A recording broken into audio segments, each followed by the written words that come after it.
Hey traders, welcome to Charts and Coffee. Great to see everybody.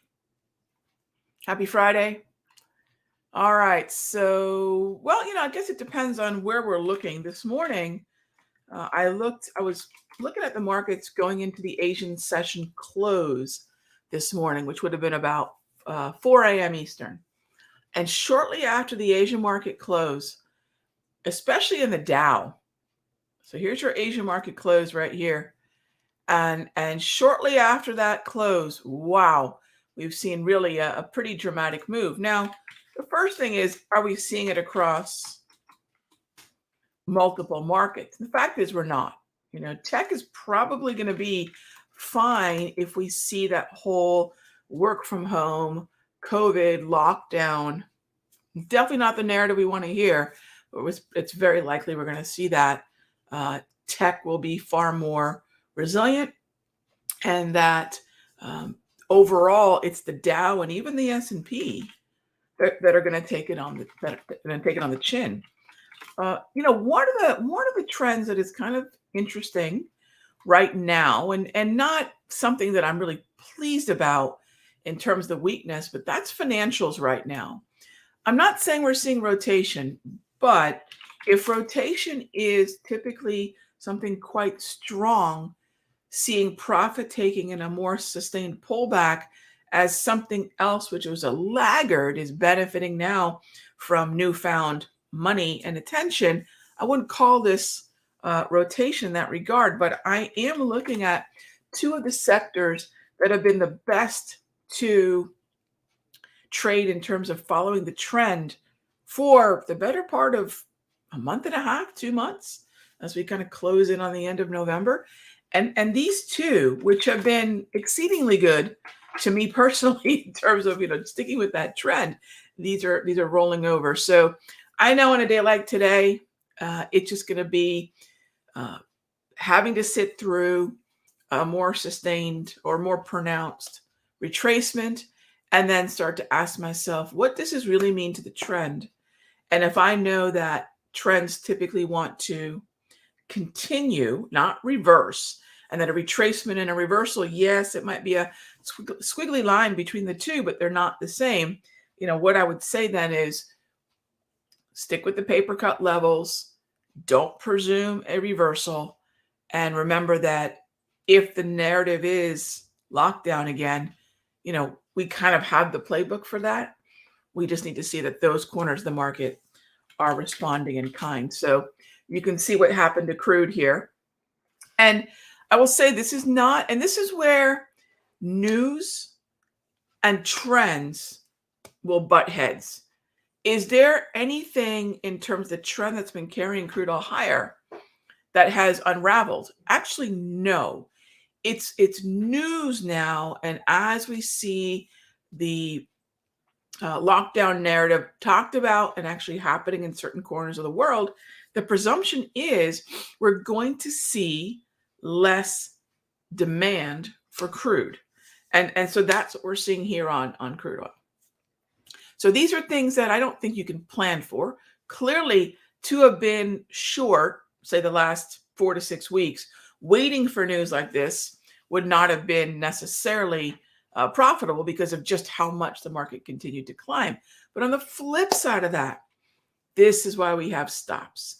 This is why we have paper cut stops. This is why we love options on these ETFs or options on the futures, because it's easier to quantify risk. And when you do what I like to do, which is cash account, long call, long puts, my worst case scenario isn't really 100%. That's very rare. That should really never be where the stops should be placed on a debit, right? When you're focusing on long call, long puts.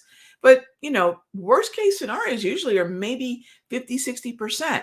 And I usually don't like to stick around for that. So as long as you're position sizing with that in mind, and position sizing according to not how much can I make, not about, swinging for a home run, but asking yourself, if I get stopped out, what's it going to cost me? So, days like today are really good examples of why it's so important to think about the risk side and why it's so important to talk about markets that aren't necessarily going in our favor when they have been for such a long period of time. All right, so let's kick it off with the questions. First off, I was just checking out the different banners. I don't know that I love that banner. Let's see here. That might work. Yeah, we'll go. There we go. So, Michael, good morning. XLF. Yeah, XLF is going to be one of those corners of the market that's been rolling over pretty significantly. Now, remember, when I send out the alerts, I send out alerts that are aggro, aggressive, moderate, conservative. We do have levels down in this area that are conservative.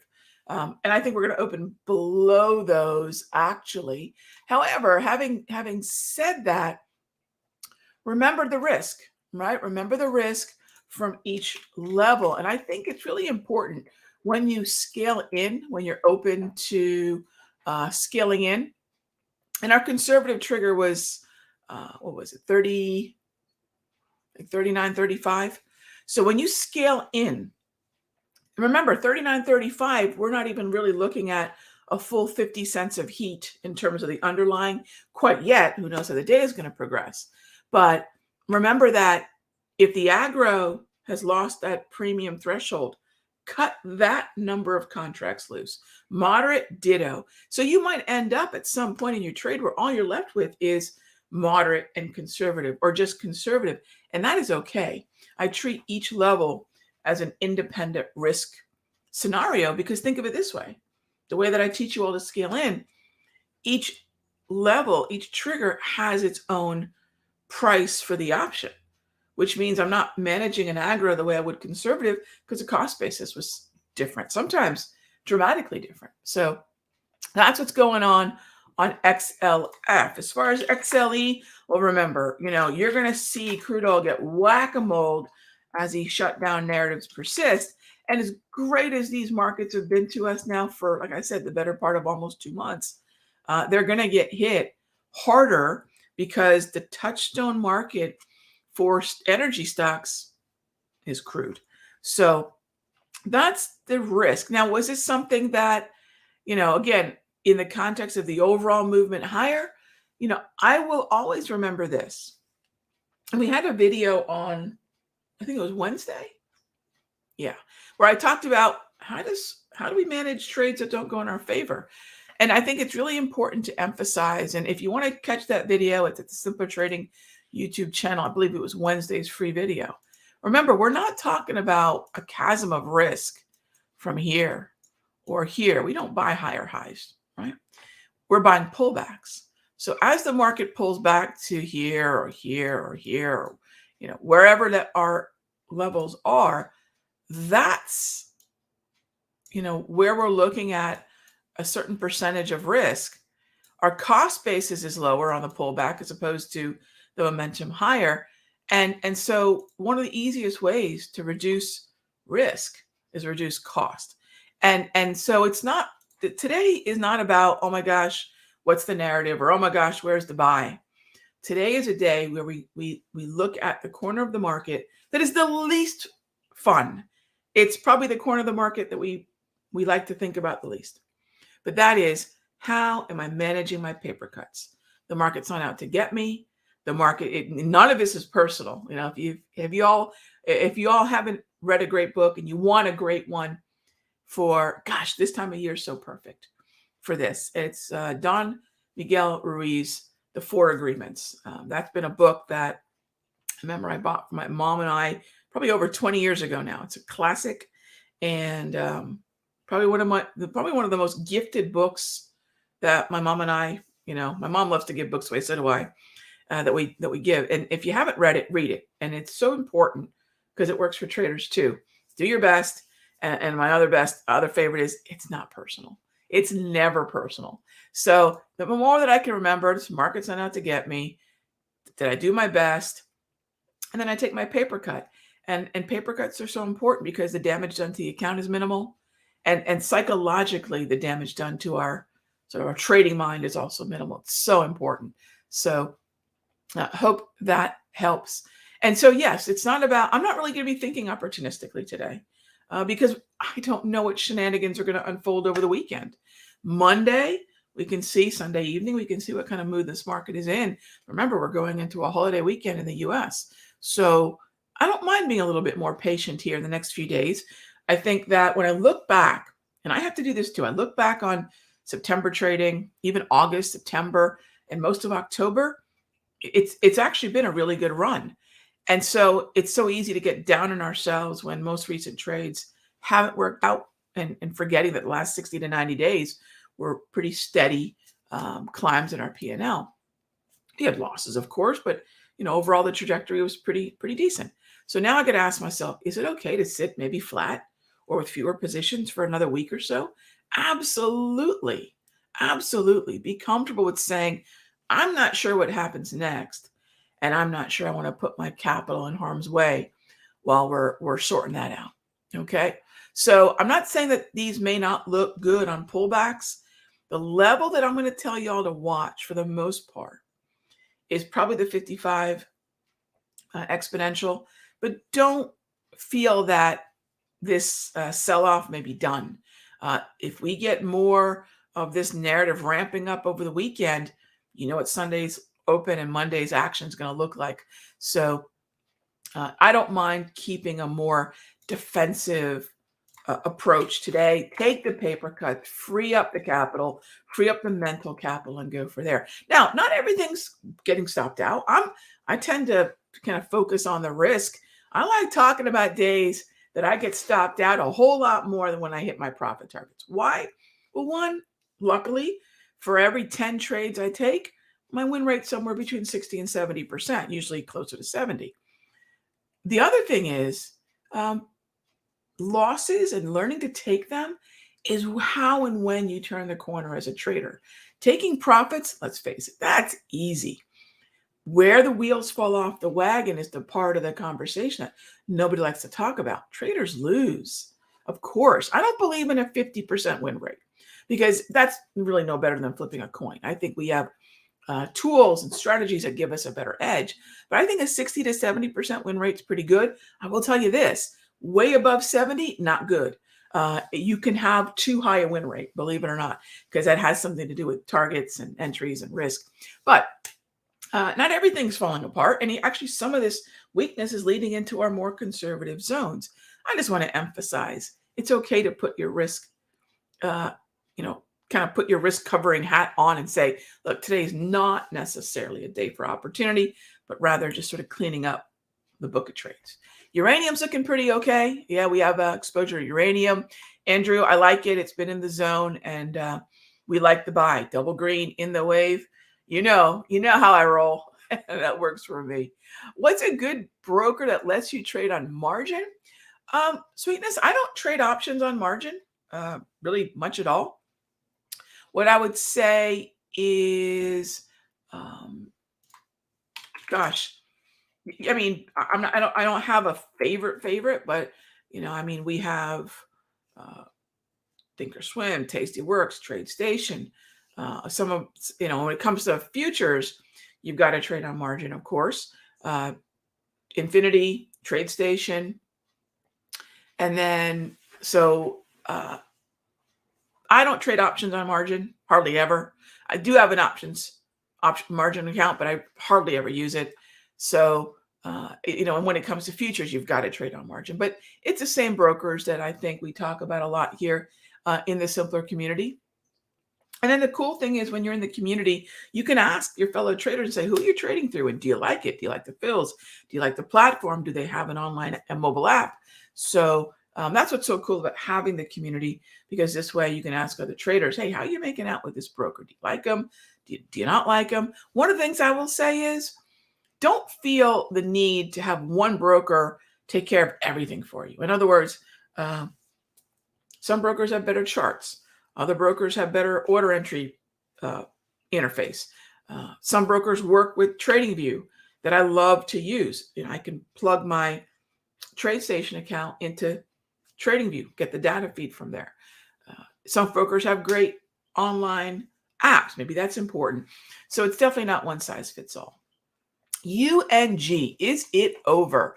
Jimmy, it's close. I did a video last Friday saying this is the last dance, and it's still there. It's still the last dance with an expectation maybe of a halfway up move. So it's pretty much there. And crude oil, I talked about this, I believe, in the free video, definitely in the premium. And that is the transition that we've already seen occur in natural gas looks to be slowly occurring in crude oil, which is the transition from an uptrend to chop that still carries with it a slightly bullish bias. But I would say the trend, yes, is over. Are the buying opportunities over? Not entirely, but they're not as good as they once were. No doubt, right? The quality of the opportunities in the non-trending environment are far inferior to the move higher in terms of double green pullbacks into the wave when the grab candles remain pretty steady green. Definitely. All right. Next up is, and by the way, for those of you that are in trades and then we get questions about them in Charts and Coffee, remember that every time I look at the charts in Charts and Coffee, we're taking a fresh look at it. I don't want to talk about things that, well, I'm in it, so therefore all my analysis has to be bullish. Or I'm in this short, so all my analysis has to be bearish. It's a tricky thing. Whenever I look at them, I look at the charts as if in the back of my mind I don't have a position. So that way I can bring forth the most honest, up-to-date analysis versus being influenced by the bias of having a position and only wanting to recognize or acknowledge things that agree with my position. It's really important to think about the other side of the trade, especially when you're managing risk. All right, so next up is BABA versus Amazon. I wouldn't touch BABA right now with a 10-foot pole. Or Chinese stocks in general, I'm just not interested. Amazon, I'm really not interested in Amazon, quite frankly, yet either. We do have Amazon in a better uptrend, and I don't mean because of today's candle, not at all. Amazon was 1, 2, 3, 4, 5, 6, 7. Yeah, this area in Amazon, not my favorite. What I do like, and this is absolutely connected to Amazon, I do like XLY. Number one weighted stock is Amazon. So I'm really not looking at BABA. I'm not looking at the K-Webs. I'm not looking at MCHI, leaving Chinese stocks, Chinese internet stocks alone for now. Certainly not looking for a low to buy into. Amazon, I think I like that XLY idea of including Amazon, inviting it to the party, but making sure that it's just not about Amazon. And anytime I see a market do this, hey, kudos to anybody who's in it, but I will not engage the market like this. By the way, who benefits from lockdown? You guessed it. So all of a sudden we're gonna, grab our playbooks, right?